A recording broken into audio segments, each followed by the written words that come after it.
বলুন তো এখানে ফিল্ডার যে ক্যাচটি ধরেছে এটি আউট বলে গণ্য হবে নাকি নট আউট হবে?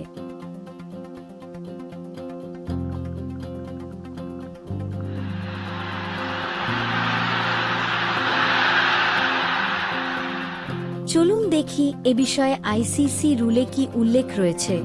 যদি ফিল্ডার প্রথমবার বলটি ধরবার সময় বাউন্ডারির ভিতরে থাকে এবং দ্বিতীয়বার ক্যাচ ধরবার প্রচেষ্টার সময় ফিল্ডার বাউন্ডারির বাইরে চলে গেলে যদি তার পা মাঠ না স্পর্শ করে থাকে তাহলে এটি আউট বলে গণ্য হবে।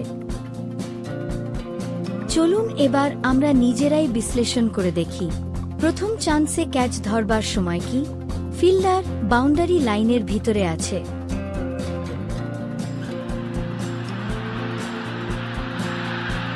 উত্তর হল হ্যাঁ, ফিল্ডার বাউন্ডারি লাইনের ভিতরেই আছে। এবার খেয়াল করি দ্বিতীয়বার ক্যাচ ধরবার প্রচেষ্টার সময় ফিল্ডারের পা কি মাঠ স্পর্শ করেছে?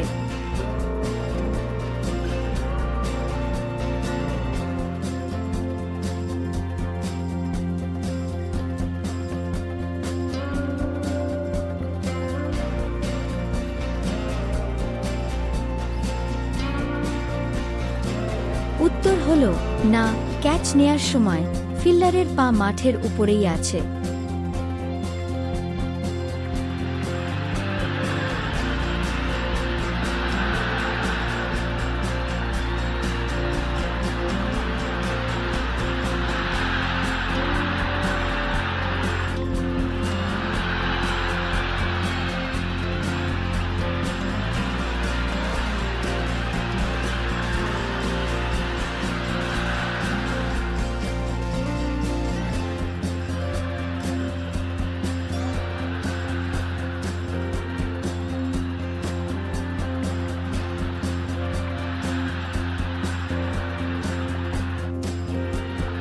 যেহেতু দ্বিতীয়বার ক্যাচ ধরবার সময় ফিল্ডার বাউন্ডারির বাইরে থাকলেও তার পা মাঠের উপরে ছিল, তাই ক্রিকেটের রুল অনুযায়ী এটি আউট বলেই গণ্য হবে।